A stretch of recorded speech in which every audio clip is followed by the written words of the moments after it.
Awetari nós firmamos um MOU, onde o governo dá nos opdracht, junto com o land Aruba, nós vamos restaurar o edifício aqui. É um valor muito importante para o motivo que está onde Misa mais viu que tem em San Nicolas.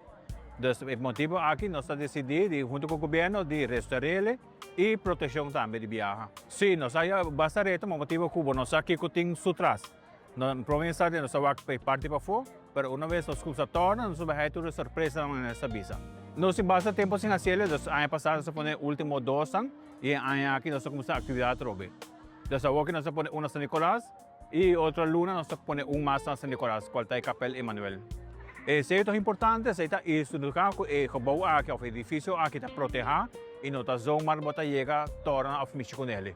Atualmente na Aruba nós temos mais de 400 monumentos, mas 40 de nada proteha. O processo está riba do tempo, nós chega, nós zona nós chega põe seyo. É um processo. Por ali casa que tem outra casa de privada, casa de dono não, que tem nós temos papel com não, explica não que tem importância para proteger a casa. Tem também marana dia, 6 de manhã, com não baixeia bom. Qual não se pode evitar.